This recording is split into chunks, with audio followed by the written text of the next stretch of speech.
Welcome, everyone, and thank you for tuning in to Climate Vault's CDR webinar series on technological carbon dioxide removal solutions. I'm Bryn Esterly, CDR Projects Manager here at Climate Vault, and I want to wish all of our partners and colleagues a happy Climate Week in New York City and around the world. As we know well, carbon dioxide removal projects have a critical role to play in combating the effects of climate change. In order to limit global warming to 1.5 degrees Celsius above pre-industrial levels and ensure a stable climate for future generations, simply reducing our current emissions isn't going to be enough. We also need to remove historical emissions from the atmosphere, and we need to do so at gigaton scale. This is where CDR comes into play. We need a diverse set of CDR solutions to enable organizations to remove historical carbon from the atmosphere and neutralize those hard-to-abate emissions. At Climate Vault, we've used CDR solutions across 3 different pathways: oceanic, terrestrial, and technological. In today's session, we'll focus on technological CDR solutions. And just to clarify for our audience, at Climate Vault, when we talk about technological solutions, we're talking about engineered approaches to removing and sequestering carbon from the atmosphere. So this could include solutions that enhance natural carbon removal and sequestration processes through the application of engineered components or fully engineered solutions. With me today are 3 technological project developers who are among the first project developers to apply for Climate Vault's grant funding program to support new and innovative CDR solutions. Please join me in welcoming Dr. Andrew Jones, founder and CEO at CARBA, Brian Eagle, CEO at Glanris, and Nuno Pereira, founder and CEO at Holy Grail. Thank you, everyone, for being here today. To get things started, I'd like to have each of you introduce your organizations and tell us a little bit about your CDR solution and how it works. Andrew, why don't we start with you? Would you be able to tell us a little bit about CARBA and your CDR solution? Yeah, thank you, Brandon. Thank you for having me here. So my name is Andrew Jones. I'm the CEO and founder of CARBA. I actually started working in climate tech back in 2005, where I was doing catalytic pyrolysis of biomass to try to make hydrogen and synthetic fuels. Fast forward to today, I started CARBA to really tackle this carbon dioxide removal problem. Our solution is to put solid carbon back underground, and we're mimicking the formation of coal 300 million years ago. So what we do is we take waste material. It could be wood chips, could be agricultural debris, could be cardboard from your Amazon packages, and we convert it to charcoal. And then we put that underground in abandoned coal mines, pits, or quarries, and landfills where there's environmental co-benefits. And by doing that, we lock it up for millions of years. Excellent. Thank you, Andrew, for that introduction. Brian, I'd love to hear from you next. Can you tell us a little bit about Glanris? Sure. So I'm CEO of Glanris, and what we do is we take agricultural waste products and convert them into functional biochars. And basically what that means is we cook them at high temperatures in the absence of oxygen. So we turn it into a stable carbon. But what we do that's a little bit different from other biochar producers is that we really focus on the end applications for the biochar. And sometimes different feedstock ends up being particularly useful in different applications. So we're not just converting it to a stable carbon and then putting it on the ground. What we're doing is converting it to a stable carbon, maybe enhancing the material aspects of that so that it can be used in cement, in asphalt, with carbon nanotubes, et cetera. So not only are we converting plant waste to stable carbon, removing that carbon dioxide from the normal carbon cycle, but we're also helping to, with these materials, to decarbonize these other mostly heavily carbon intensive industries like the concrete industry, like water filtration, et cetera. Thank you so much, Brian. Nuno, can you tell us a little bit about Holy Grail and your CDR removal solution? Yeah, so we do direct air capture. So we have these modular devices that remove CO2 from the atmosphere. And we also do storage. So our modular devices convert CO2 in the atmosphere to a stable solid. and then we started above ground. These has implications on the risk of reversal and also on the simplicity of the MRV. For the carbon credits use case, the best is to have these centralized locations and tracking the solid over time, but in the future we'll also be using these as a construction material. So there are like further applications down the line. Great. Thank you, Nuno, and thank you everyone for those introductions. It's great to have such a diverse representation of technological CDR approaches for this discussion. So just to start out, I'd like to step back a little bit from project specifics and help our audience better understand the challenges and the opportunities facing solutions in the technological space overall. So Brian, I'd love to pose this first question to you. What unique opportunities do you see that technological solutions offer in solving the global carbon challenge? Yeah, so as you said in the beginning, and to get specific, we're at 420 parts per million in the atmosphere today. We need to get that down below 350. It'd be great if we could get it below 280, but I don't think that's ever going to happen.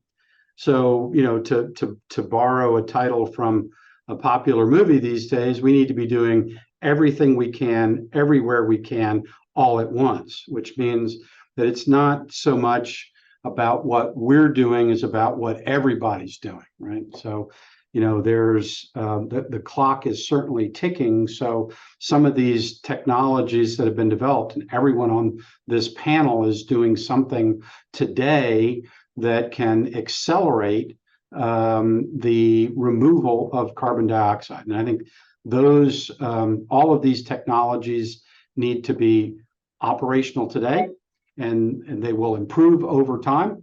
The cost per ton to produce this is going to get lower and lower. What we like about GLANRIS, what was exciting to us about GLANRIS, is that we look at biochar as one of the lowest cost, fastest path to scale of CDR technologies that are out there today. Now, other technologies that were mentioned, earlier, are ones that have the potential, certainly in the future, to do much greater tonnage of CO2 sequestration, but the cost per ton or the cost for electrical generation is far too high today for them to be economical or sustainable long term. If a technology that you have to remove CO2 from the atmosphere, to remove 1 part per million, would require 60% of the world's energy, that's really not a sustainable solution. So what we need to be working on are, again, all of these, whether it's blue ocean, enhanced rock weathering, direct air capture, biochar, whatever. We need to be all of those, but finding the ways to get to scale so that the cost per ton of this becomes manageable. And hopefully, that's kind of what our excitement with GLANRIS is, that what we're doing is something that produces a product that other people will pay for. So the carbon sequestration is basically a benefit or a byproduct of the production of a chemical that people want to use in making plastics, carbon nanotubes, water filtration technologies, et cetera. And if we can do that at price points that are parity with what they're using today, well, then you're really going to accelerate the development of sustainable technologies that are not only reducing the amount of CO2 in the carbon cycle and from the atmosphere today, but also providing a pathway towards long-term sustainability. And, biggest challenge in all of that is certainly going to be, getting the right regulations involved to promote it, and certainly getting the right funding behind all of these platforms. And, don't just pick one, pick a portfolio and invest in all of them. Great, thank you, Brian. And Andrew, I'd love to hear from you. I mean, do you agree with those opportunities that you see in front of the, facing technological solutions, and also the point about the challenges and the pricing? What are your perspectives on those points? Yeah, there's certainly a lot of challenges to be had. I'll start on the opportunity side. I like to tell everyone, there's never been a better time to be in climate tech. It's really the largest opportunity of my lifetime and of many people's lifetime. There's trillions of dollars of funding going into this. Companies, government policies, global support. It's all there for the first time and coming together, which is super exciting for me. I took a class at UC Berkeley on carbon sequestration back in 2010. And at the time, the thought was, well, who's going to pay for this? This is wildly expensive. And at the moment we were focusing on direct air capture, it takes a ton of energy. But we're now at a point in history where people, companies, individuals are willing to pay for this. And there's a lot of opportunity out there. So I encourage everyone to get involved with this because it is going to take a lot of different solutions to get there. And so it's really inspiring and gives me hope that we're making this momentum and we're having this webinar today with folks like you that are enabling this. On the challenges side, I think, the scale of the problem is enormous. We have to remove 1 trillion tons of CO2 by 2100, which if you were to liquefy that as CO2, it would be the volume of Lake Erie that we need to pull out of the atmosphere at 400 ppm and then store somewhere where it's not going to come back out. And so it's really a bulk material handling problem. And how do you do that with low energy? CO2, I think the biggest challenge that we're confronting is that carbon dioxide is an energy problem. It's produced because we're burning things to make energy. And so we need to make energy really at the forefront of any solution to remove CO2, because if we're using a lot of energy to remove it, then it's sort of backwards. And luckily there's sort of a heuristic we can follow. And we've seen this from a lot of buyers that are looking at this, that they really want solutions that are below what coal produces, which is 900 kilowatt hours per ton of CO2. So if you're using more energy than that, you're actually better off using that energy to offset coal. You'd save more CO2. So if we can get technologies that are below 900 kilowatt hours per ton, ideally quite a bit lower, then there's not that question of additionality or opportunity cost of where you could use that energy. So I think that's really the key, is look at energy, look at ability to scale, and look at cost in terms of the challenges. Thank you. Thank you, Andrew. And Nuno, I'd love to hear your thoughts as well. Do you agree with the same kind of challenges that Brian and Andrew have raised? Yeah, I agree with everything everywhere all at once. With some constraints. I think some technologies are better in the short term, some are better in the long term. There are trade-offs, there are risks of deployment, there are technological risks. In terms of energy, I think it would be great to have a super low intensity carbon removal technology, energy intensity.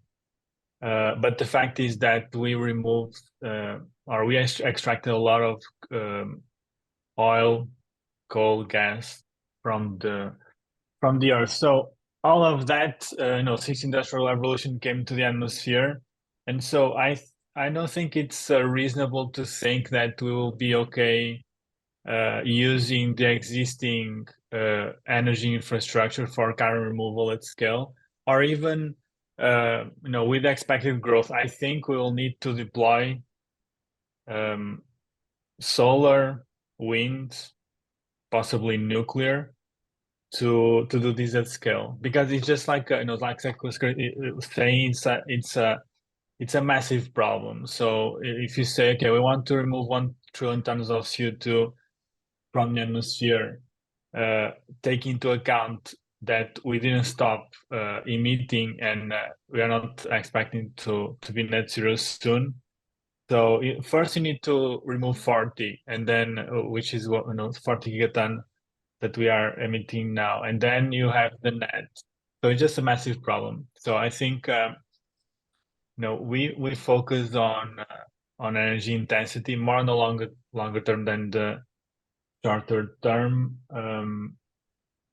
But I think we'll need to scale energy deployment massively, just dedicated for CDR, just because it's a massive problem.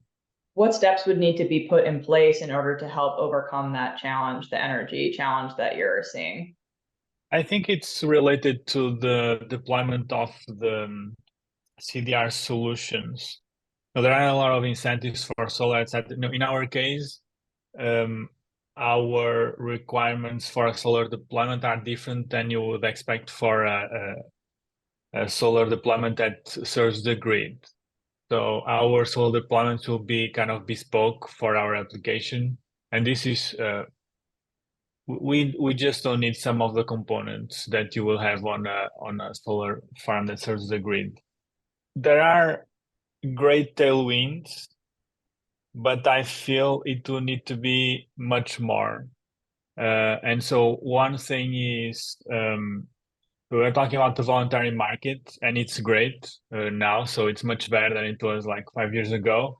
But still, no, we talked to a lot of people that they literally tell us we don't believe in the voluntary market. We believe this when there will be like a cost to emit CO2, which is still not there. So it's not priced in the economy.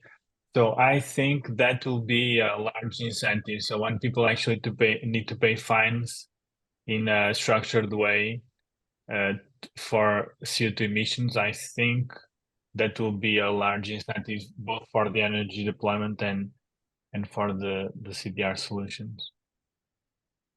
Great, thanks, Nuno.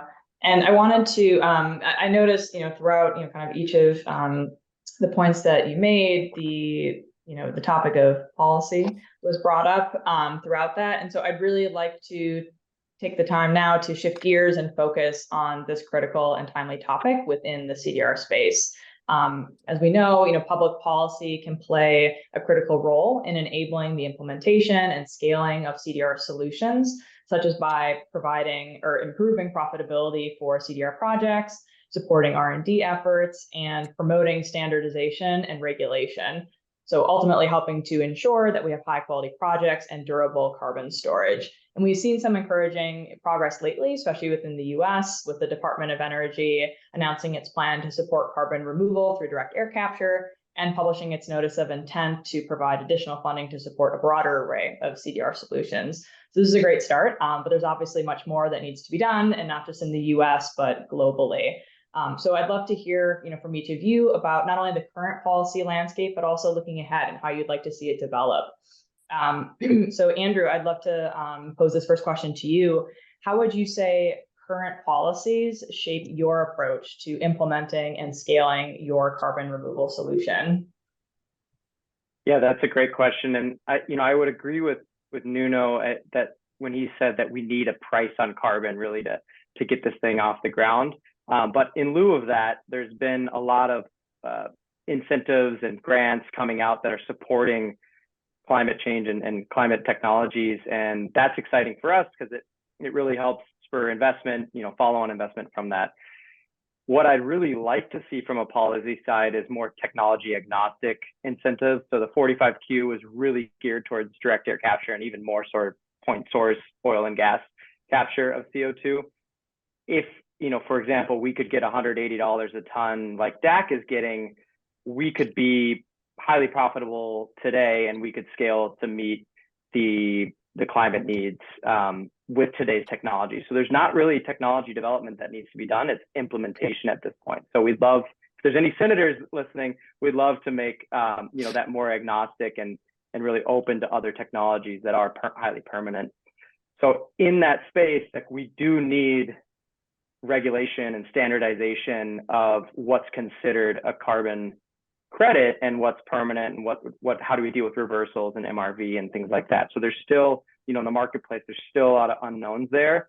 And that's probably partly why this bill was written so specifically just to DAC. And so I'd like to see a lot of that built out. We are working with, National Renewable Energy Laboratory on a DOE grant to help with some bikers approaches, and CARB is excited to be, the representative there for burial underground. And so I think we need more of these partnerships, more of this policy work and standardization certification going on. But I definitely love what the government's doing in terms of making this a priority. And so, yeah, I hope I answered the question, Bryn. Yeah, absolutely. Thank you, Andrew. Brian, I'd love to hear your thoughts as well. How do you think about the current policy landscape, and how does that impact your approach at GLANRIS?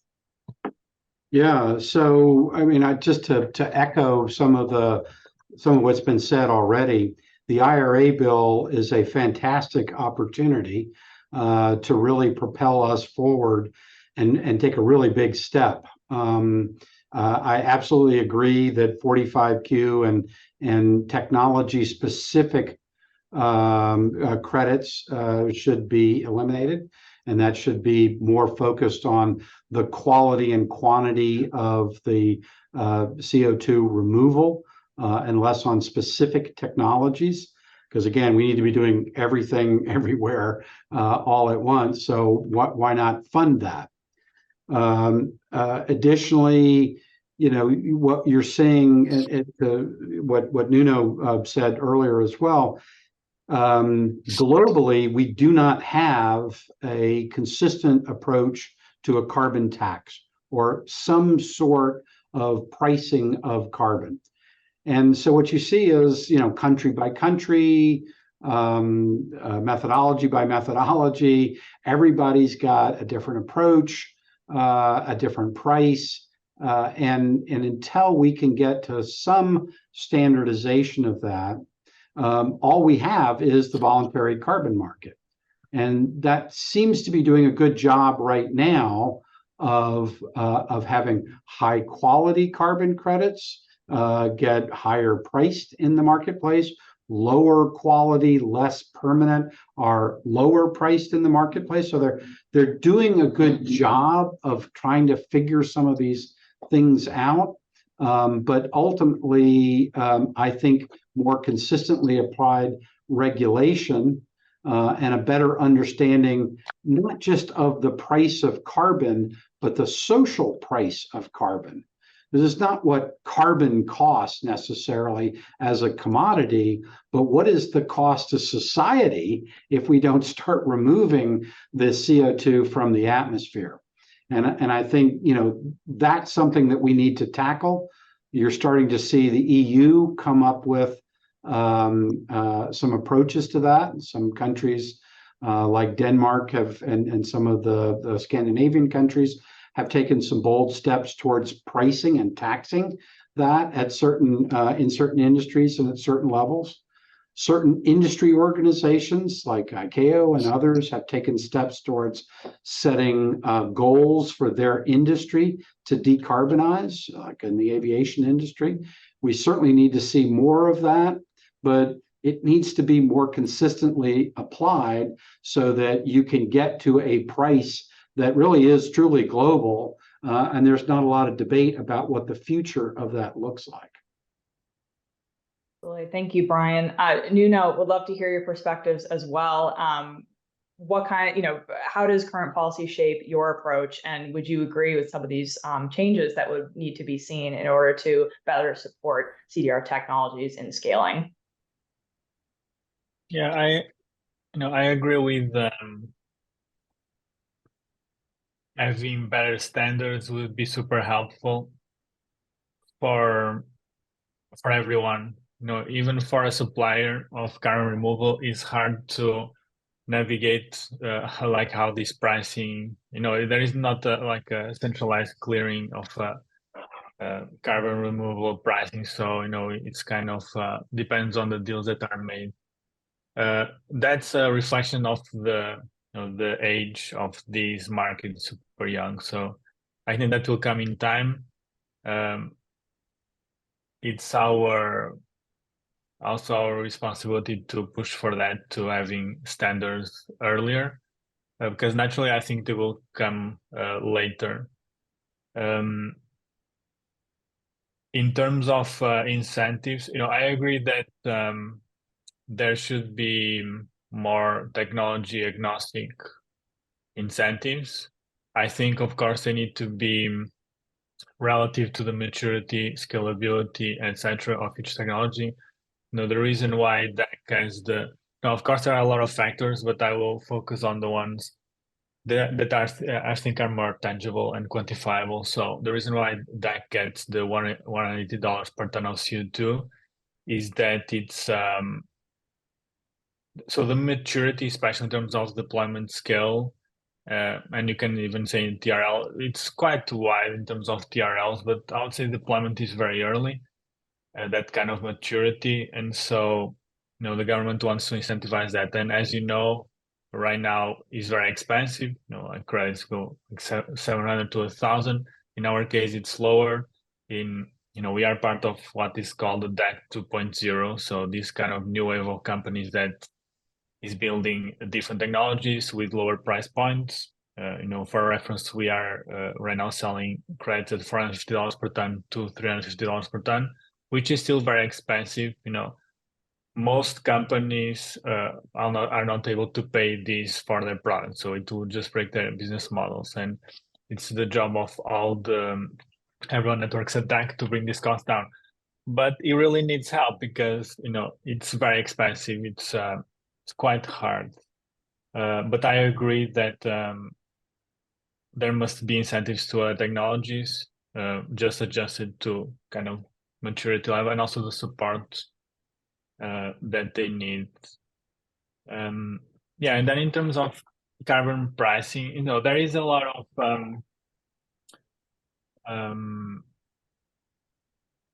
there is research on the social price of carbon, but I think it would be great to start testing, meaning to understand what is the level that the economy can actually sustain. Because we have projections, we think, oh, this might break it, this might be okay, but I think we should start experimenting with that, because we know that some companies can pay for sure, especially the high margin companies, so mostly tech companies, and they propel the voluntary market right now. But to reach like a really wide range, we need to be able to to work with companies that have low margins, like steel companies, etc. And for that, I think it would be great to start testing and see what is that price that the economy can pay. The question of the social cost of carbon, it's a kind of a harder one, because if we defined it was a X number, but the economy can't sustain that, then it will be like a huge problem. Yeah. Great, thank you, Nuno. So I'd like to shift gears a little bit and now look at kind of forward-looking, not just how policies today are impacting your organizations and CDR solutions as a whole, but really thinking about how you'd like to see them develop in the coming years. So Andrew, would love to hear from you. What are the specific things that you would look for, hope to see as CDR-related policies develop in the coming years in order to better support, stimulate, and enable the technological pathway to scale? Yeah, great. I really want to see three things. The first is this technology agnostic incentive. If we're going to be giving out incentives, that should really be thought of in a more holistic view. The second thing I want to see is a price on carbon that if we can get some sort of carbon tax through, otherwise some sort of idea on the social cost. I've seen numbers like $180 per ton as the social cost of carbon, some backing up of that or some government support of that. And then the third thing is improvement in sort of loan access. This is going to be capital intensive for anyone who's doing this, because we're moving trillions of tons of material. And so, government loan programs, the DOE is doing some great things there, but continued support and growth of those will be critical for rapid expansion to hit the scale that we need to. Great. And what barriers do you see that are needed in order to overcome those changes and implement those policies?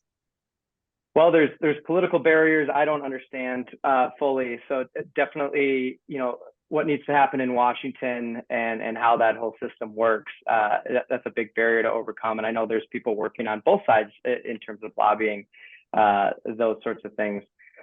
There's also, the barriers in terms of access to financing and capital. A lot of people were burned back in the 2008 Clean Tech 1.0 bubble. So getting comfort that this is a marketplace that's here to stay. The fact that this is a voluntary marketplace makes that difficult. But you look over at Europe that has $1 trillion cap and trade market in place already. So bringing some more I think, validity and long-term thinking of how this market's going to sustain, so we can get access to growth capital more easily. Thank you, Andrew. And Nuno, Andrew echoed some of your points, particularly on the social cost of carbon. Would you agree that those are some of the key challenges the changes that need to be implemented in order to better support and stimulate growth of technological solutions? Or are there others you might highlight as well? Yeah, I agree. In terms of, I think the voluntary market needs to, when you look at numbers, let's say like, oh, it's a 1 billion commitment, it looks large, but it's quite small in the grand scheme of things. So I think even though voluntary market needs to scale faster, right now it feels that a lot of people are still waiting, like to kind of like Zach was saying, there is also that question, like how will this be in the future? Like, will this market still be here? And so there is that component of risk. So I feel that kind of lacks confidence. I think so what I'm looking forward to is all these pilots coming online. Like companies that started like us a few years ago are starting to have the deployments, and so this gives confidence to the whole CDR customer. So that's a good thing, and that I think will help scale the voluntary market. So more people want to buy carbon credits, and this is similar to us. So what I'm looking forward in general is all these pilots coming online, and for us, it's we are also working on our pilot, so to be online in 2025, and that's very exciting. For me, what I don't work in this because I feel it's a huge economic opportunity. I just see the economic opportunity as a tool to generate that impact. Because in the kind of society that we have, that's the best way to have impact. To tie economic incentive with a positive impact. In this case, remove CO2 from the atmosphere. So what I look forward more is one day I just don't want to work on this because everything is solved. That's my optimal state because I'm sure you will relate. Working on these, starting a company in general is not like that, but working carbon removal is just challenges every day. So it can be more technological, it can be there's so many things. So I hope to have I hope to find that state, and so I don't need to work more on this. I have to agree with that, and I'm sure our panelists do as well. That would be a wonderful state of affairs if we didn't need to be focused on removing carbon, if we had solved that solution. Thank you for your thoughts, Nuno. Brian, I'd love to hear from you next. What are you looking for in terms of policy development that would really help your solution as well as other technological solutions to scale going forward? Yeah, I mean, certainly in the short term, getting a price for carbon and getting some sort of and again, I don't think it'll ever happen in the United States that we'll have a tax on it, but some sort of accepted global price for this that creates some standardization across these different technologies will help to propel this. But ultimately, we have to do this. I mean, we've got to be removing 40 gigatons a year, and we're trying real hard right now overall in the CDR industry to get to megaton scale. So we're way off by several orders of magnitude what we need to be doing. So we've got to accelerate that. Ultimately, I believe that this is a $1 trillion industry because it has to be. And I think the way ultimately forward is, as we were talking about earlier, if you can find ways to make products sustainably that sequester carbon and are at close to price parity with products that you already have, well, that's how you're going to accelerate it to the levels that you need to accelerate it. Because I don't see people wanting to pay, sadly, a heavy premium or change significantly lifestyles to adopt these new technologies. So we have to find solutions that don't cause people to change behavior and don't cost a huge green premium. And those are out there. I mean, as we talked about early on, I think biochar is certainly one of them, because we can make money converting these bio waste products into other products that people are today paying for materials that are very carbon intensive, and we can give them carbon neutral products at roughly the same price. So, that's where we need to be thinking in all of these various industries, is how do we do that, with DAC and with everything else that we're doing out there. Ultimately, regulation is going to help, because, we've had so many conversations with corporate leaders, talking with someone in the aviation industry, and they've pledged to be carbon neutral by 2040. It's going to cost them 1 million tons of carbon credits a year to offset their carbon footprint. Well, they're not going to pay $500 a ton for that. As a publicly traded company, they're not going to take that kind of hit. So in their mind, they'd love to pay $2, $3, right? But they're waiting for their industry trade associations and regulatory bodies, self-regulatory bodies, to determine what is that price, what's acceptable for the industry. And I hope that they set prices that are forward-looking enough to allow products to be created that create carbon credits at those price points. If not, then I think, either these federal governments or, multi-governmental agencies need to create that pricing so that it gets standardized and enforced across all industries, because we don't have time to wait. We've seen a lot of great pledges with people talking about decarbonizing by 2030, 2040, 2050. Well, what about today?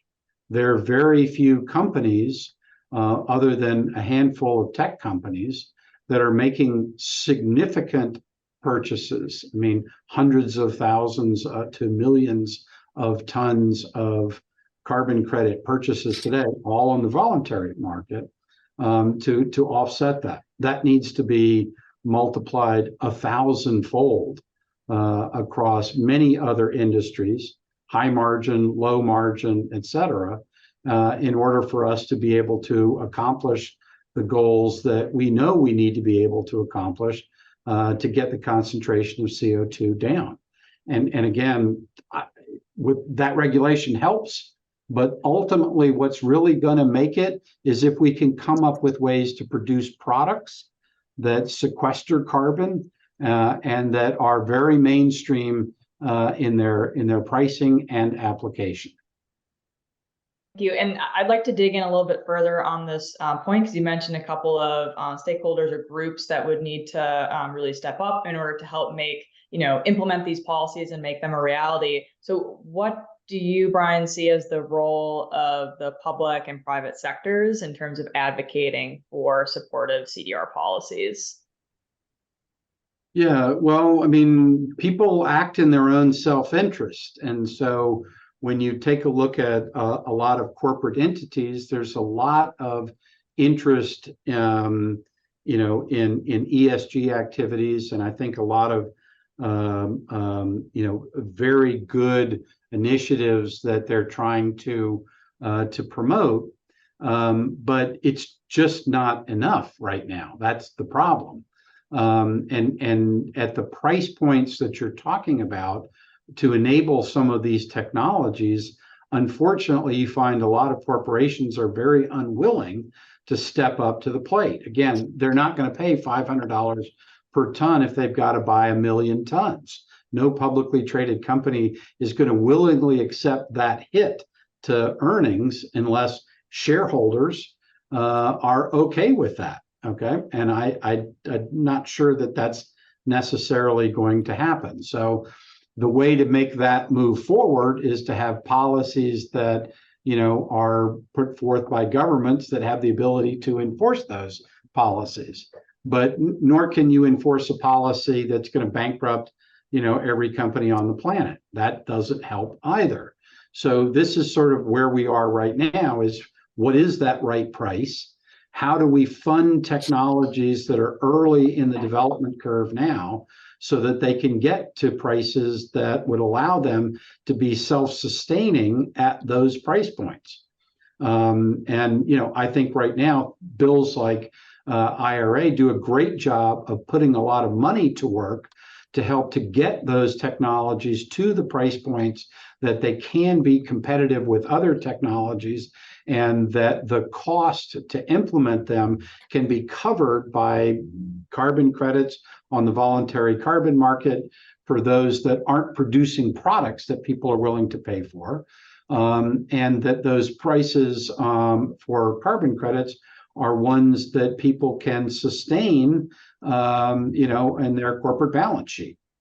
And so I think, you know, there's some hard roads ahead for us, because it's not easy to balance, you know, the desires of companies to remain highly profitable, and at the same time, you know, putting on them solely a burden to fund the development of these technologies. So what I'm hoping is that we'll see this money, and there's a lot of money in the IRA going towards this from a lot of different government agencies on a lot of different technologies, that will get us to the point where we can hit those targets. And the sooner we hit those targets, the better off we are.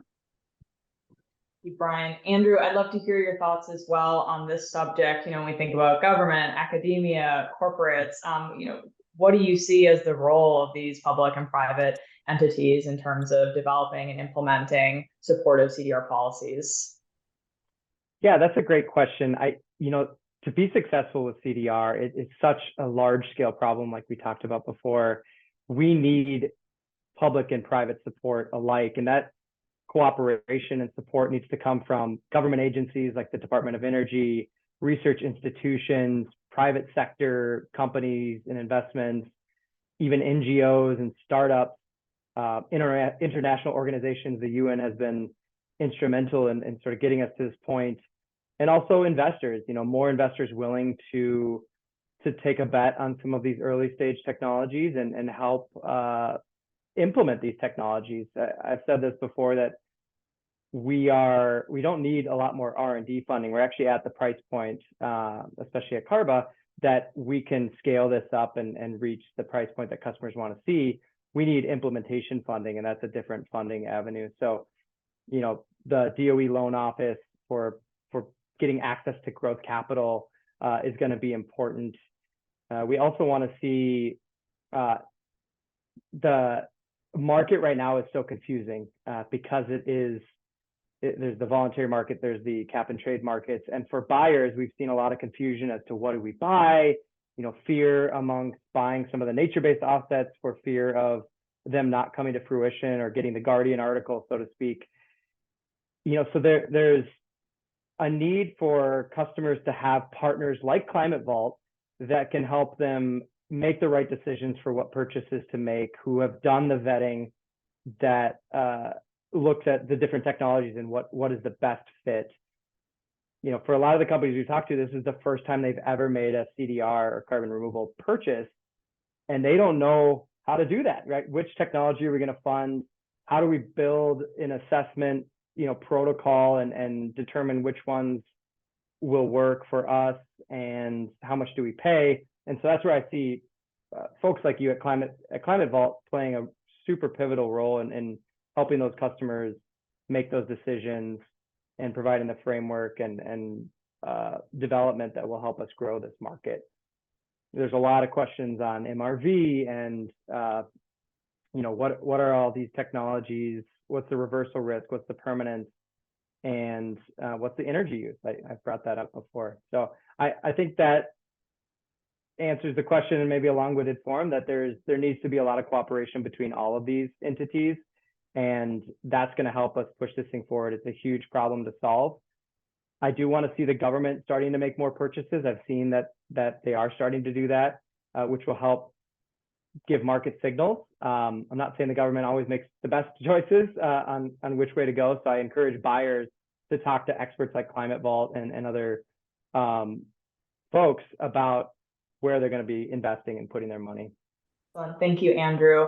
And I know we could spend all of our time here just talking about the policy development, but I do want to make sure we have time for some kind of concluding thoughts. So I'd love to ask each of you, as kind of a closing question, where do you see the technological CDR space, say 5-10 years from now? Nuno, I'd love to hear your thoughts first. So in 5 years, so we'll see the ones that the technologies and companies that were able to actually execute between the 100,000 and megaton scale, and I'm talking more of the like kind of the 2.0 companies, and then 10 years ideally at gigaton scale. And just also some comments, so it's kind of also conclusion. So I think there is one important distinction here needs to be made. I think we should do everything, but as you know, all pathways have some kind of drawback. So they have pros and cons, and they are great in some moments and applications, and in others not so great. So the problem that we are passionate about is not net zero, is removing excess CO2 from the atmosphere. So I think the important distinction here is the avoidance and removal. And there are a lot of companies that will sell like $2 per ton of CO2, but then it's avoidance. I think they should be done for sure. I think we need much more of reducing emissions and avoiding emissions to really have a dent on the 40 billion tons of CO2. So then we can work. We can have an impact on the other problem, which I was saying we are passionate about, which is okay. Now we are at zero, and now we need to deploy like still at a massive scale to actually remove reduce from ppm to the 350 or below, it was said before. And and the example of $500 per ton for DAC, in our case we are selling 250 at megaton scale. There are companies selling lower, of course. The question is delivery risk for all of them, but the price point is lower. I think we should do everything, like just label correctly, and because we can't remove CO2 from the atmosphere just with avoidance, and I don't think it will be feasible that we are net zero with direct air capture. It's just like a silly idea. We could just stop emitting, not put more there, to get to that state where we can actually reverse it, which right now it's kind of frustrating. It seems very far. Like the moment that we actually start on reversal, right now it seems like we are catching up, and like you were saying, not even close of the scale that we need to be. Thank you, Nuno. Andrew, I'd love to hear from you next. What excites you most when you look out 5-10 years from now for the technological pathway? Yeah, I want to leave the listeners with a message of hope, which is that we can do this. We have, on the technology side, we have technology. Like I said, we don't really need more R&D. We need implementation. So that's ready to go. And then on the sales side, I love what I'm seeing in terms of companies that are coming out of the woodwork, even, private equity funds that are having their portfolio companies committed to making these purchases. And so there is a lot of momentum to be had, and it's a really exciting time to see this. What I really want to see in the next 5 to 10 years, or that I hope that I see, is a focus on energy use of these technologies. Energy needs to be centric when we're deciding what we're doing, because CO2 is an energy problem. Also, the permanence of the removal and sort of price tied to that, we're seeing that already. And then lower costs that these companies can actually afford to reach the scales that we're talking about. And I really hope in 5 to 10 years that 2.6% that's been delivered is 100%, and we have billions of tons of pent up demand, so we can actually hit these climate goals, because that's what it's going to take. So I'm excited about where we're headed. I'm excited about companies that are holding themselves accountable in a voluntary market for their carbon waste, their carbon emissions. And I think we can do this. So let's keep up the good work. So thank you for that inspiring message, Andrew. Brian, how about your thoughts on, where's the technological CDR pathway 5 to 10 years from now? So what we're seeing today is very early on the adoption curve of these technologies. 10 years from now, we will see technologies that are haven't really even been thought of today. I'm very encouraged by the rate of accelerated development, not only of new technologies, but of enhancements in the current technologies that will help us get to scale. Because as all of us have talked about here, this is a scale problem. You're not going to do this with 1 or 2 or 3 companies. You're going to do this with whole industries that are built. And that's why I keep saying this is a $1 trillion industry that will be comprised of many different solutions, from blue ocean, enhanced rock weathering, biochar, DAC. These will all be part of the solutions out there. And what I'm encouraged by is the rate of development. I'm also encouraged by the fact that we're seeing a lot more acceptance of the need to do this. And in many more corporate boardrooms around the world, there's an acceptance that there is a price to be paid, and that there is some willingness to pay that price. We just have to get it as efficient as it can, which is a function of scale at this point in time. And I think in the next 10 years, because we have to, we'll see that scale happen, and we'll see these companies start to get to the level of reduction that we need. Excellent, thank you. And I think we should conclude our discussion on that high note. So I'd like to thank you, Brian, Andrew, Nuno, for participating in this webinar on technological CDR pathway. I'd also like to wish each of you good luck with Climate Vault's ongoing RFP application process, and wish you well in your carbon removal endeavors. Developing and scaling your CDR projects is certainly no easy task. And so we appreciate the work you're doing and for taking the time to speak with us today and share your expertise and perspectives.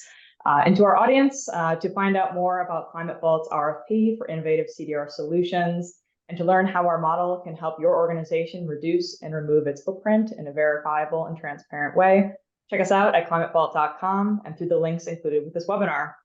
Please also check out the rest of our CDR webinar series, which features applicants from the oceanic and terrestrial CDR pathways. Once again, I'm Bryn Esterly, CDR Projects Manager at Climate Vault, here to help make serious climate action your reality. Happy Climate Week, everyone.